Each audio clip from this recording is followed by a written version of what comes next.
Holanda. Metade de seu território está literalmente sendo tomada pelo Mar do Norte.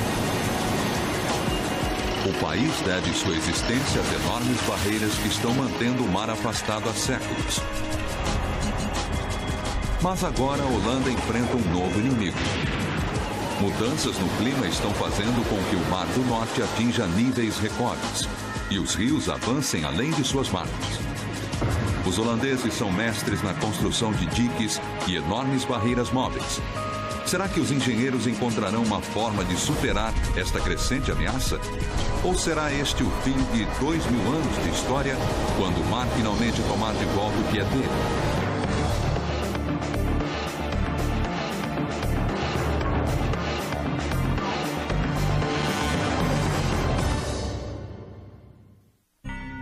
Os Países Baixos ficam na costa oeste da Europa.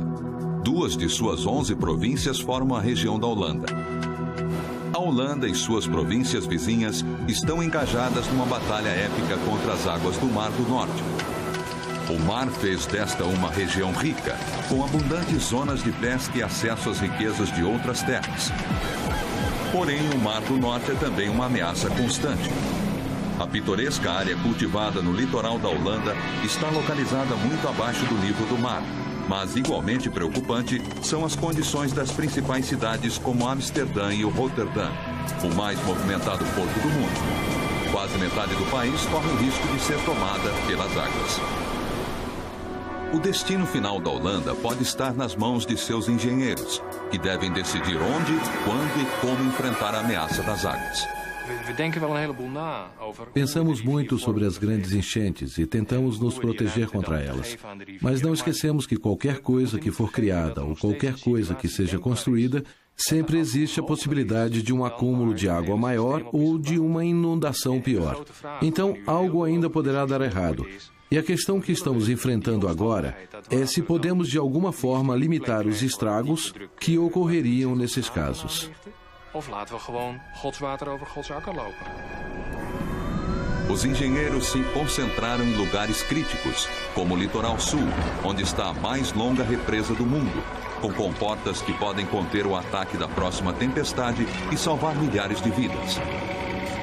Na entrada do rio Reno, onde os engenheiros projetaram o maior robô do planeta para deter a água em suas margens.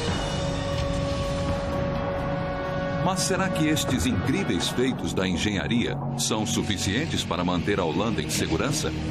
Podem já ter sido, mas atualmente existe uma nova ameaça: a alteração climática em escala global. O aumento de temperatura em todo o planeta fez com que os níveis do mar subissem, desencadeando perigosas tempestades que atingem as comunidades costeiras, fazendo os rios transbordarem de suas margens. Existe algo que possa ser feito pelo homem? Se alguém pode se impor contra a fúria da natureza, são os holandeses. Eles vêm lutando e vencendo uma guerra contra a água que começou 2000 anos atrás. Os construtores holandeses precisam lutar por cada pedaço de seu território, drenando pântanos e erguendo represas. E seus esforços foram recompensados. Com o passar dos séculos, a Holanda quase dobrou seu tamanho original, enchendo a terra pantanosa que se estendia por 30 quilômetros das margens do território até as dunas da costa. Ninguém contesta a obstinada determinação dos primeiros colonizadores que drenaram esta terra encharcada. O único mistério era o porquê. Foi assim que tudo começou. Por alguma razão, as pessoas vieram para cá e decidiram se estabelecer e começar a desenvolver uma sociedade. Não entendo por que decidiram ficar aqui. Uma razão para viver na terra pantanosa deve ter sido o solo extremamente fértil. As terras da Holanda são alimentadas por um dos mais poderosos rios do mundo, o Reno. Partindo dos Alpes, onde fica sua nascente, o rio atravessa quase 1.500 quilômetros antes de verter suas águas no Mar do Norte. No seu caminho, o Reno inunda regularmente as planícies, depositando nutrientes no solo e criando ricas terras cultiváveis para qualquer pessoa disposta a trabalhar duro para drenar. Os primeiros colonizadores construíram suas casas em pequenas colinas perto do litoral. Ocasionalmente, a terra fértil entre as colinas inundava e isolava os residentes uns dos outros.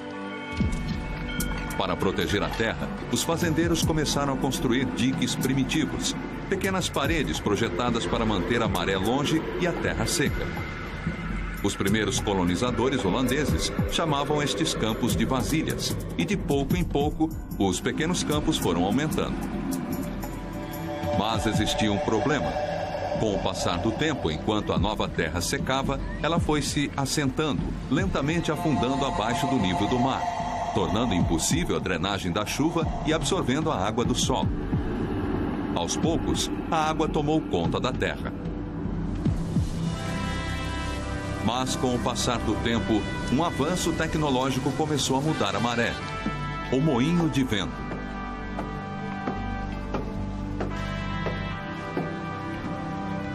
Estas atrações turísticas pitorescas são, na verdade, máquinas sofisticadas, as primeiras bombas de água do mundo movidas pelo vento. Quando cobertas por lonas, as pás dos moinhos se transformam em velas, que capturam o vento que sopra do Mar do Norte e o converte em força de bombeamento através de uma série de engrenagens, que fazem a roda de água girar. Em 1600, os moinhos de vento eram populares, fornecendo a melhor solução para o problema de drenagem da Holanda.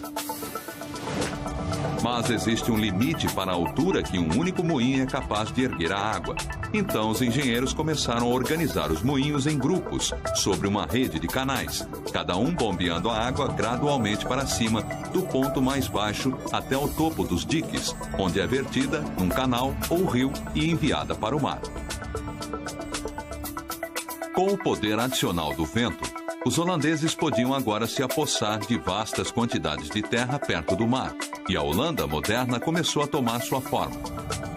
Atualmente, os moinhos de vento estão sendo substituídos por modernas bombas elétricas e a diesel. Todos os dias, milhares destas bombas funcionam sem parar, arrancando a água do solo da Holanda, bombeando 18 trilhões de litros por ano, água suficiente para atender às necessidades de Tóquio durante quase uma década. Mas o sucesso da Holanda em drenar e garantir a terra onde se encontra pode custar muito caro. Expulsar o mar do interior da Holanda foi um feito incrível. Cada nova fazenda, residência ou catedral que surgiram na nova terra se erguia como uma testemunha da engenhosidade e perseverança dos holandeses. Mas, estranhamente, o sucesso ao mesmo tempo expôs o povo holandês a um perigo ainda maior. Porque quanto mais rápido a terra era drenada, mais rapidamente ela afundava. Isso criou uma situação potencialmente desastrosa para um país que já se encontra abaixo do nível do mar. Somente no último século, a Holanda afundou meio metro. E em vários canais e rios holandeses, a superfície da água está 6 metros mais alta do que a terra abaixo. A única coisa que segura os rios e o mar são as enormes represas feitas pelo homem e as dunas naturais da costa. Esta é uma preocupação constante para os milhões de pessoas que dependem delas para sobreviver. Os holandeses já viveram essa experiência. Eles sabem muito bem o que pode acontecer se uma dessas barreiras falhar. Não dá para descrever. Houve, é claro, uma grande quantidade de estragos. Tudo o que se podia ver era a água e o gado morto e coisas assim. É realmente impossível descrever. Era como se estivéssemos em guerra. Através dos séculos, as enchentes mataram centenas de milhares de pessoas na Holanda e remodelaram o país da noite para o dia. A pior inundação já registrada foi do ano de 1287, quando o Mar do Norte lançou-se sobre os diques que protegem o norte da Holanda. Centenas de pessoas morreram. Essa inundação mudou a Holanda para sempre, criando uma nova baía, a Zuiderzee, no interior do país.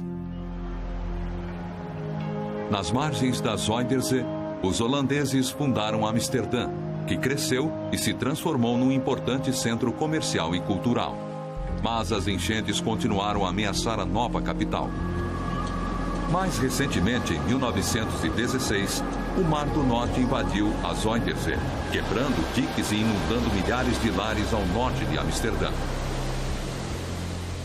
Com propriedades sob a água e a cidade em risco, as autoridades holandesas finalmente deram um basta.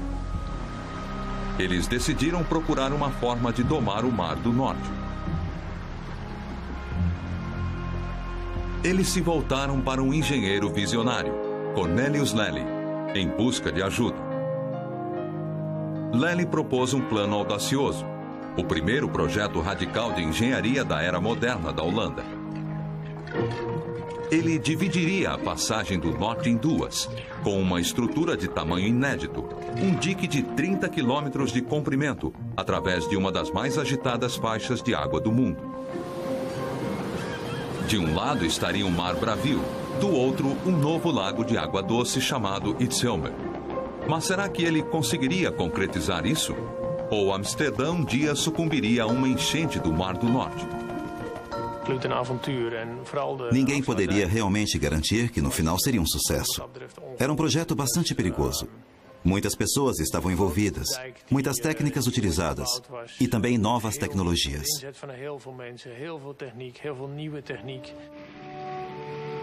Em abril de 1927, Lely e seus engenheiros começaram a construir o dique gigante.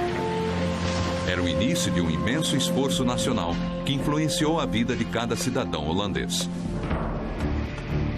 O plano era erguer duas paredes de barro, com 90 metros de distância entre elas. O espaço seria preenchido durante os estágios finais da construção. Mas as paredes não teriam chance de resistir, a menos que pudessem ser protegidas das poderosas marés do Mar do Norte. Então, milhares de trabalhadores teceram uma enorme rede de gravetos e galhos de salgueiros. Os trabalhadores construíram mais de 1 milhão de metros quadrados desta cobertura protetora, que evitava a erosão do fundo do mar e das laterais do dique. Quando a gigante teia de madeira estava na posição final, os trabalhadores a ancoraram no lugar, com milhões de toneladas de rochas. Com as paredes de barro protegidas, os engenheiros começaram a colocar 7 milhões de metros cúbicos de areia dentro da vala, o suficiente para formar uma praia artificial de 100 metros de largura, que se estenderia por 30 quilômetros. Como uma última camada protetora, os trabalhadores colocaram milhões de toneladas de pedras ao longo das paredes exteriores da represa. Finalmente, no dia 28 de maio de 1932, 5 anos depois do início do projeto, os trabalhadores selaram a última abertura da represa.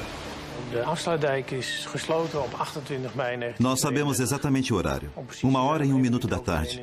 Foi um acontecimento importante e várias pessoas tiveram o orgulho de lutar contra as ondas e saírem vencedoras. Este era o sentimento.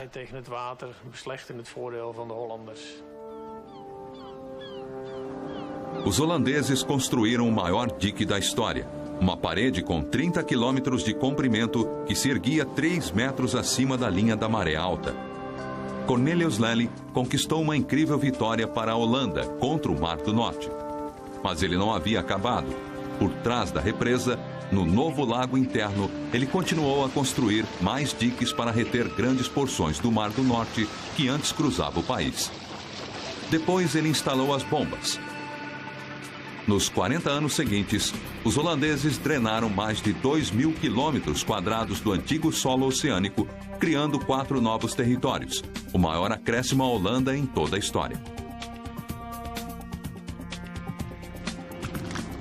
Enquanto as águas recuavam, o fundo do mar revelou um tesouro composto por artefatos da história da Holanda, há muito tempo escondido sob as águas, que agora se mostrava abertamente. Antigos destroços de navios e cerâmicas. até um esqueleto de 5.000 anos de idade. Mas levaria quase uma década a mais para que a terra secasse o suficiente para dar início ao plantio e à construção. O novo dique North Enclosure se erguia como um triunfo da engenharia e, pela primeira vez, os holandeses se sentiram seguros em relação à constante ameaça das inundações. Mais 150 quilômetros ao sul, o desastre estava se formando numa região pantanosa, onde o Reno se divide em pequenas ramificações antes de desaguar no Mar do Norte. Durante a Segunda Guerra Mundial, os bombardeiros dos aliados tiveram esta região como alvo, para impedir que os nazistas a usassem como base de operações estratégicas. Quando a guerra acabou, os diques estavam precisando urgentemente de reparos. Mas eles eram as únicas barreiras que se estendiam entre o Mar do Norte e algumas das antigas terras da Holanda. Então, no dia 1º de fevereiro de 1953, aconteceu o inconcebível. Um vento de 130 km por hora, vindo do Mar do Norte, começou a empurrar uma montanha de água na direção dos enfraquecidos diques do sul. Atingidos por ondas de 5 metros, os diques acabaram cedendo. Um vilarejo, Uvakeg, quase foi varrido da face da terra. Como a primeira represa cedeu durante a noite, a maioria dos habitantes não tinha como saber que o Mar do Norte estava sobre eles. Os diques cederam em 3 lugares. Presos em suas casas, vários se esconderam em seus sótãos, mas isso não era alto o suficiente. Famílias inteiras foram esmagadas ou se afogaram quando suas casas desmoronaram. Nico Portlet foi um dos poucos que tiveram sorte de sobreviver. O papai tinha seu martelo e seu formão. Então, quando estávamos no topo da casa, ele pôde fazer um buraco no telhado para que saíssemos. Pois ele disse, ficaremos presos como ratos. E isso foi o que aconteceu com a minha avó, a algumas casas de distância. Quando amanheceu, o mar havia derrubado 70 diques e invadido quase 75 quilômetros do território.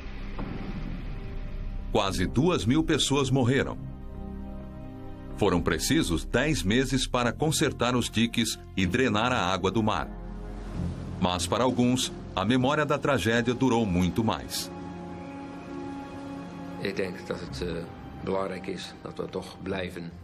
As pessoas que sobreviveram podem não dizer, mas sempre lembram que é possível acontecer novamente. O desastre foi um grande problema para os holandeses. Ficou claro que a represa através da Zuiderzee não era suficiente para proteger o país. Os construtores se deram conta de que precisariam construir outra barreira, desta vez no sul, mas existia um problema. A costa sul não tinha uma, mas várias entradas a serem protegidas, o que representava um desafio muito maior do que qualquer um que os construtores haviam enfrentado.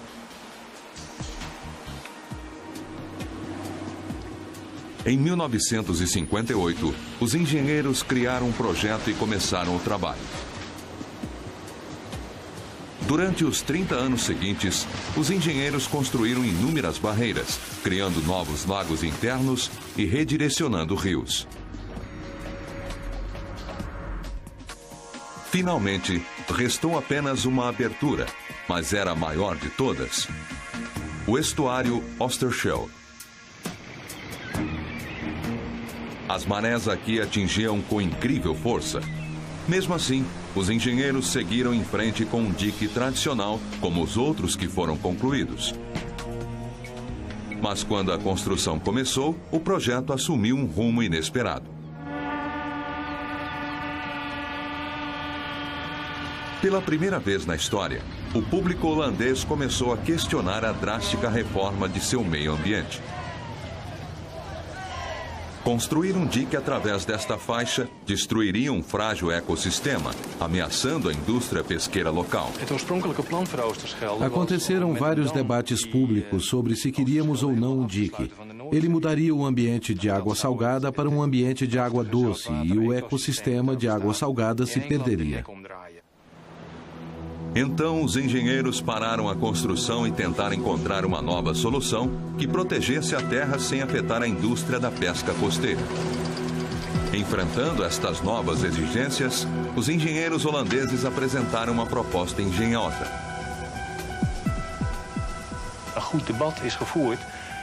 Foi decidido que construiríamos uma estrutura aberta que seria fechada apenas durante tempestades extremas.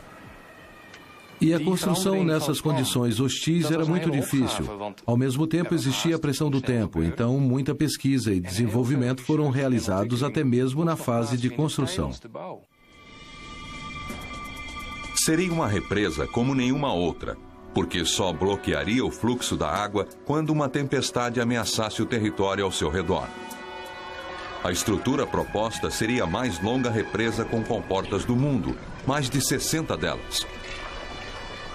Cada uma pesando o equivalente a 40 vagões de trem carregados, localizadas entre 65 enormes pilares. Sob condições normais, cada comporta se manteria aberta, permitindo que o Mar do Norte fluísse por baixo.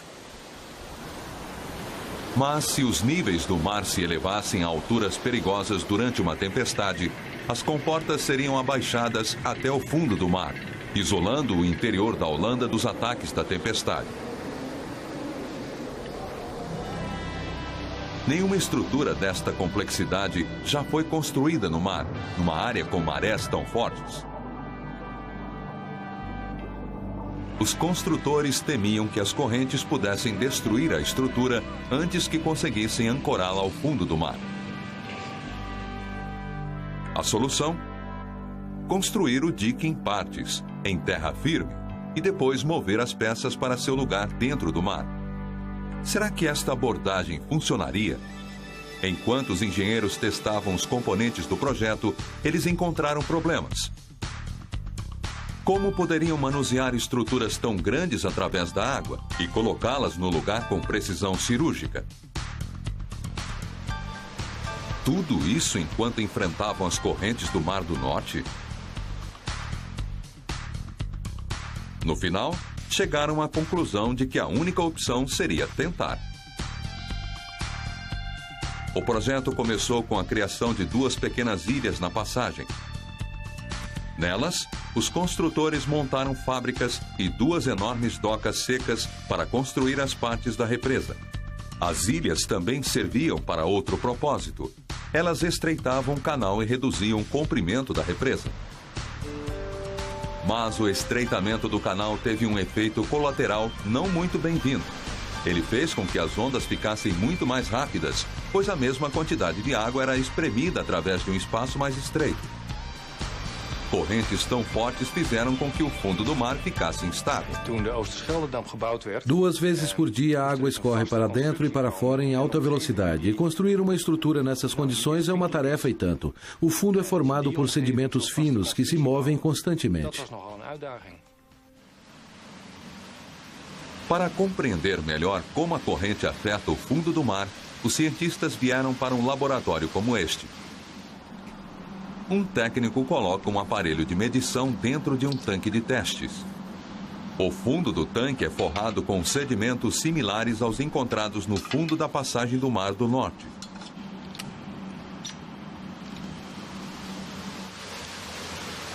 Quando a velocidade da água aumenta, até se igualar às correntes da entrada do Mar do Norte, os sedimentos se agitam vigorosamente. Para os projetistas holandeses, as lições foram claras. Se eles tentassem construir a represa diretamente no solo da passagem, as areias em movimento teriam derrubado a construção. Seria possível criar outra forma de fixar a enorme represa? Na costa meridional da Holanda, um novo dique gigantesco estava em construção. Mas o instável solo oceânico ameaçou levar todo o projeto de volta para a prancheta de desenho. Os projetistas se voltaram para a antiga represa Zuiderzee em busca de inspiração. Aqui, as enormes esteiras de madeira de salgueiro colocadas dos lados da represa e no fundo do mar se opõem às forças das correntes. Uma técnica similar poderia salvar a represa Oosterschelde. Os engenheiros acreditavam que poderia, mas desta vez eles fabricaram enormes placas de plástico com meio metro de espessura. A base de plástico foi em seguida preenchida com cascalho e coberta com outra folha de plástico. Enquanto isso, estaleiros lançaram 3 novas embarcações de construção, especialmente projetadas para este empreendimento. E numa enorme plataforma seca criada na Ilha do Canal, os gigantescos pilares tomavam forma. Cada pilar tinha a altura de um prédio de 11 andares e pesava mais do que 16 mil toneladas. Estas estruturas colossais deveriam ser posicionadas com grande precisão, e esta seria uma tarefa difícil. As ondas entrando e saindo deste braço do mar são poderosas demais para tornar isso possível. Mas existe um breve período todos os dias, quando as correntes se acalmam e a vazante faz uma pausa, antes que as águas voltem a subir. Era uma pequena brecha, uma janela de 30 minutos que ocorria 2 vezes por dia. Para terem sucesso, os construtores sabiam que seria necessário agir com extrema precisão. Primeiro, da parte de trás de um navio, eles estenderam as esteiras de alicerce com 30 metros de largura e se assentaram no instável solo oceânico.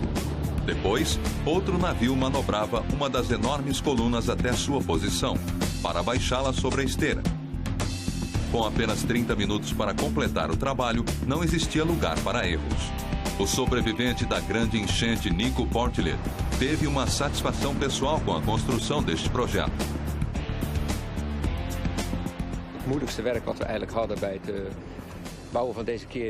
É tão difícil colocar no lugar certo. Podia estar no máximo a alguns centímetros longe do alvo onde deveria ser colocado, e nós tivemos a sorte de conseguir. Uma pá escavadora especialmente projetada colocou 4,5 milhões de toneladas de pedra ao redor das extremidades da represa para ancorar as esteiras e proteger os pilares de qualquer golpe. Em seguida veio uma tarefa igualmente delicada: a instalação de enormes portas, cada uma pesando quase 400 toneladas. Em 1987, a barreira contra tempestades estava completa. Todas as 65 colunas e seus portões estavam em posição, com uma nova rodovia construída ao longo de seu topo. O mais sofisticado dique já construído. Seus projetistas estão confiantes de que resistirá por 200 anos. Mas será que ela ficará em pé contra a força total do Mar do Norte? Quando ocorre uma grande tempestade, dá para imaginar como é enorme, muito grande. Quando a força do vento joga contra a barreira, ondas de 3, 4 ou até 5 metros, a força é enorme, é impossível não sentir. Durante uma tempestade, os computadores monitoram a elevação dos mares. Quando a arrebentação alcança 3 metros acima do nível médio do mar, um alarme é disparado para a equipe de controle de emergências. Eles dão o comando para baixar as portas, fechando a passagem. Até 2002, a represa teve de ser fechada 21 vezes, protegendo a costa e salvando incontáveis vidas. É uma vitória para aqueles que se lembram da inundação de 1953, como Nico Portillet, o jovem garoto do vilarejo que cresceu e se tornou engenheiro supervisor da represa. Existe um tipo de sentimento especial, trabalhar nesta barreira. Você pode imaginar como é.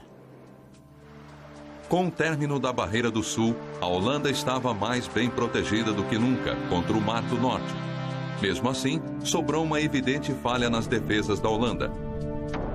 A cidade de Rotterdam era ainda um alvo desprotegido. Rotterdam, o porto mais movimentado do mundo. A cada 6 minutos, um navio entra ou sai do porto. Durante um ano, são mais de 80 mil embarcações carregando mais de 300 milhões de toneladas de carga. Se uma grande tempestade atingisse o Reno, ele inundaria Roterdã com 5 metros de água.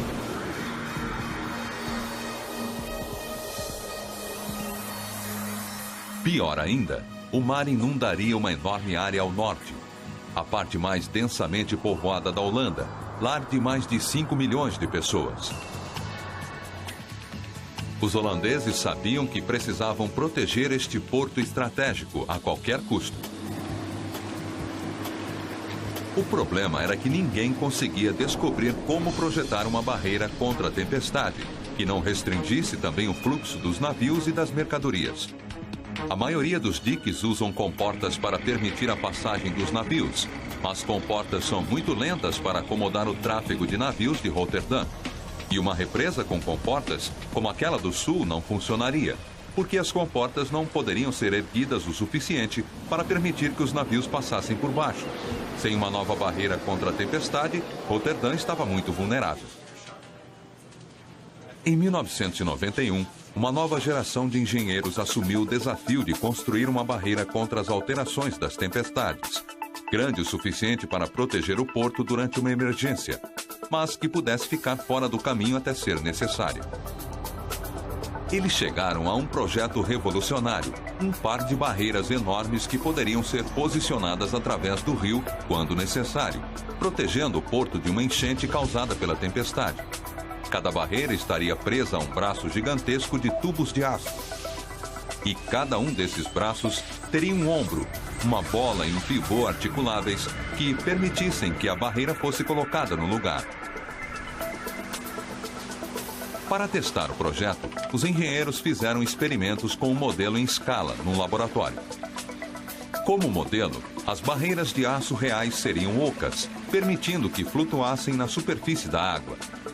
Quando estivessem no lugar final, elas se encheriam de água e afundariam até o solo marítimo, isolando Roterdã da enchente. No geral, um projeto bastante simples, mas muito difícil de construir.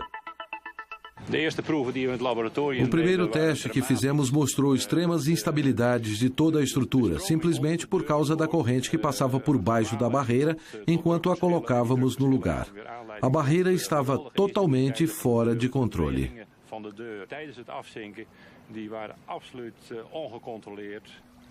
O leve movimento deste modelo em escala indica que a barreira real se agitaria para cima e para baixo cerca de 10 metros, provavelmente a ponto de destruir a estrutura. Então, os engenheiros reprojetaram o lado inferior de cada barreira para tentar reduzir a turbulência, mas ninguém sabia com certeza se esta mudança seria suficiente. Finalmente, eles estavam prontos para começar o projeto. Primeiro, eles construíram uma gigantesca doca seca de cada lado do rio. As enormes curvaturas espelhavam a forma arredondada das barreiras. Em seguida, os tubos gigantes de aço que formariam os braços da barreira chegaram. Os tubos maiores tinham 30 metros de comprimento e 2 de diâmetro, grandes o suficiente para uma pessoa ficar em pé dentro deles. A solda de cada junta levou 6 dias e precisava ser perfeita. Uma solda defeituosa numa estrutura de 13 mil toneladas poderia resultar em catástrofe. Enquanto isso, numa fábrica na República Tcheca, trabalhadores cuidavam dos componentes mais críticos, as 2 esferas de aço, cada uma com 10 metros de diâmetro, que formariam as articulações para os enormes braços de aço. Composta por 8 partes, cada esfera de 500 toneladas deveria ter a precisão de 1/50 de 1 milímetro, ou todo o mecanismo poderia emperrar. As esferas chegaram por mar, suspensas na ponta de um enorme guindaste. Estas esferas e articulações são um incrível feito da engenharia. Elas foram projetadas para funcionar suavemente sob a pressão de 65 mil toneladas, que uma tempestade pode gerar. Em 1997, depois de 6 anos de construção, a um custo equivalente a 3 bilhões de dólares, a barreira estava finalizada. Como uma brigada de soldados mantida a postos, os portões gigantes aguardam para agir quando forem necessários. A rainha Beatrix da Holanda batizou a barreira Meisland e testemunhou o primeiro teste completo de funcionamento. O design funcionou perfeitamente, mas isto aconteceu em águas calmas. O teste verdadeiro ocorrerá na primeira vez que ela precisar ser fechada, durante uma grande tempestade. Quando chegar a hora, a barreira se moverá sem a ajuda humana. Os sistemas automatizados da barreira estudam as informações ambientais e as comparam com o critério de fechamento de suas comportas. Todo o maquinário é acionado automaticamente pelo computador sem qualquer interferência humana, então é como se fosse o maior de todos os robôs. Todos os dias, os computadores da barreira se mantêm alertas em relação às correntezas, analisando as mais recentes informações climáticas e oceanográficas em busca da aproximação de uma tempestade.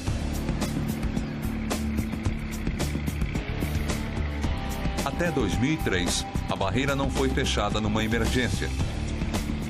Mas esta boa sorte pode acabar um dia, porque o clima da Holanda está mudando.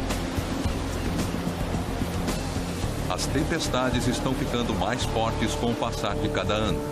O Mar do Norte forçou a Represa do Sul a baixar suas portas com uma frequência 10 vezes maior do que os construtores previam originalmente. E se o clima continuar a piorar, tempestades intensas como as encontradas nos trópicos poderiam tomar conta da Holanda. As fortes chuvas que elas trariam poderiam transformar os rios calmos em inimigos mortais, abrindo uma nova fronteira na guerra contra a água. A mais afetada seria a região central da Holanda, pequenas vilas agrícolas como Octon, no rio Ren. As enchentes subiram e desceram com as estações, traçando um ritmo previsível. Por séculos, as represas protegeram a cidade e os campos durante estas enchentes. Mas no inverno de 1995, este padrão mudou repentinamente. Chuvas fortes encharcaram os campos. A água verteu para o Ren, fazendo com que seu nível subisse. O rio alcançou sua altura máxima, mas continuou a subir.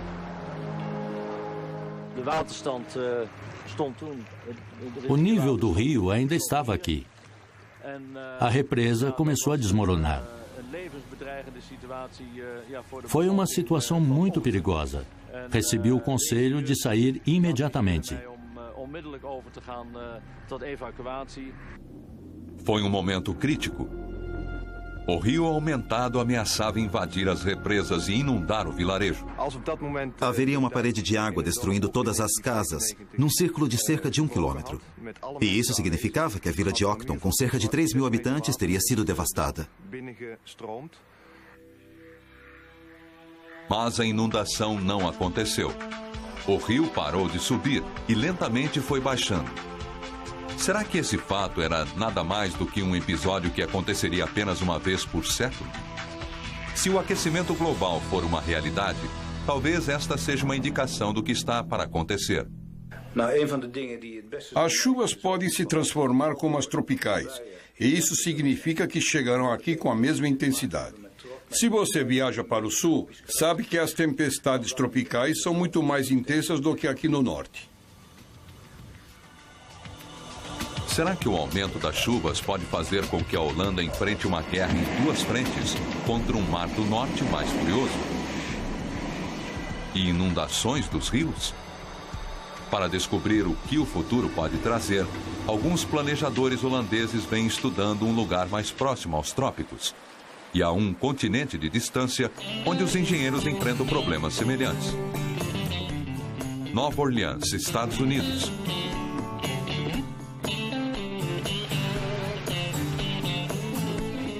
Esta cidade é famosa por seus clubes noturnos e cassinos, mas a verdadeira aposta aqui envolve um preço muito maior.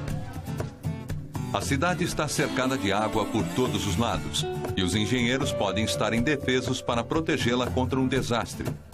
Muito semelhante à Holanda, Nova Orleans se encontra numa área reivindicada pela água, neste caso o rio Mississippi.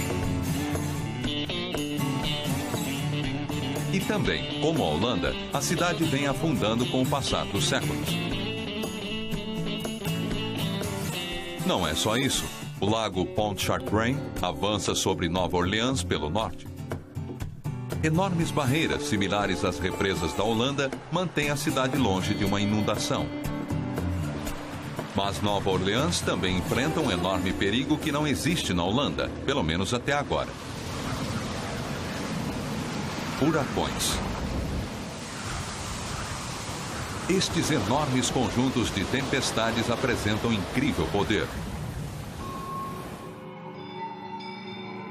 Os furacões acumulam força no meio do oceano e, quando se aproximam da Terra, empurram uma parede de água diante deles. Estas tempestades podem ser até mais destruidoras do que as inundações do Mar do Norte na Holanda. Na verdade, a maior tempestade já registrada, uma parede de água com 7 metros de altura, atingiu a costa do Golfo no sul dos Estados Unidos em 1969.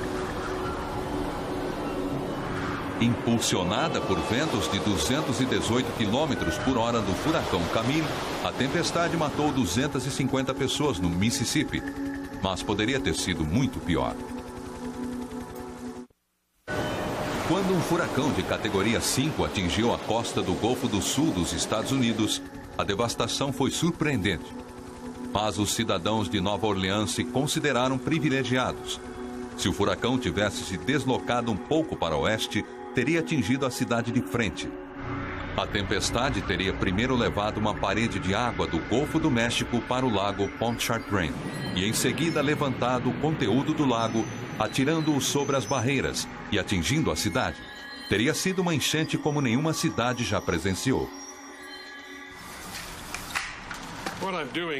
O que estou fazendo é usar uma barra de medição para mostrar até que altura a água chegaria numa tempestade de categoria 5, no pior dos casos. Agora o topo da barra é de 6 metros e esta é a elevação da água que esperamos ver durante uma tempestade de categoria 5. Uma enchente como esta pode matar até 40 mil pessoas. Para prevenir uma catástrofe como esta, os engenheiros sabem que precisam de uma barreira alta o suficiente para evitar que o oceano invada o lago Pontchartrain durante um furacão. Mas nenhum dos projetos holandeses se mostraram práticos, nem um dique de grande porte ou uma barreira móvel. Pois existem vários lugares por onde a água pode forçar sua passagem. Precisamos compreender o que está acontecendo, porque não podemos superar com engenharia os furacões. Eles são muito grandes. Mas os engenheiros sabem que a própria natureza pode fornecer a solução através do rio Mississippi. A cada dia, o rio derrama 2,5 bilhões de litros de água no Golfo do México. Com esta água, passam milhares de toneladas de sedimento claramente visíveis no espaço como uma mancha avermelhada na entrada do rio. Se os engenheiros pudessem deixar o Mississippi carregar um pouco desta lama para os pântanos, às margens do lago, o rio poderia gradualmente construir uma barreira natural, muito maior do que qualquer estrutura feita pelo homem. O plano sinaliza uma impressionante mudança de rumo, com os engenheiros permitindo que o rio inunde uma parte da terra. É uma lição para a Holanda, onde os rios podem ser uma solução para evitar futuros desastres. O cenário pode se parecer com algo deste tipo. O ano é 2050 e tempestades de força tropical espalham um aquecimento global que agora atinge o norte da Europa com frequência. Depois de semanas de chuva, o Reno já está inundado e o excesso está jorrando para o Mar do Norte. Então, o inconcebível. Uma segunda grande tempestade, tão forte como um furacão de categoria 5, se aproxima da Holanda pelo Mar do Norte, levando uma parede de água à sua frente. É dada a ordem de fechar a barreira do sul. Equipes de emergência na represa Zuiderzee monitoram a tempestade crescente. Os gigantescos braços da barreira Maesland se posicionam. Hora após hora a tempestade cresce, mas as barreiras se mantêm firmes. Parece que a Holanda conseguirá escapar ilesa. Mas então as notícias sobre o Reno ganham um rumo assustador. O rio está subindo rapidamente. Os diques cedem em dezenas de lugares e centenas de comunidades ficam inundadas. Os engenheiros estão sem opções. Eles não têm como conter o fluxo da água e por isso tomam uma decisão fatídica. Pela primeira vez em mais de 2000 anos, eles se rendem. Eles abrem mão de uma parte da terra. Eles não tentam lutar contra a enchente. Em vez disso, tentarão lidar com ela. Eles vão desviar os rios para longe das áreas mais densamente povoadas, permitindo que a água invada as regiões cultivadas. O custo será alto, mas ao permitir que algumas áreas inundem, eles preservarão boa parte da terra conquistada com muito esforço e salvarão vidas. Para se preparar para o futuro, os engenheiros já estão marcando algumas áreas como planícies aluviais em potencial. Na guerra contra a água, é uma retirada tática, mas não uma derrota. Porque, para os holandeses, a água é ao mesmo tempo uma adversária e uma amiga. E eles devem a sua história à luta para manter as duas coisas em equilíbrio. Versão brasileira, Clone.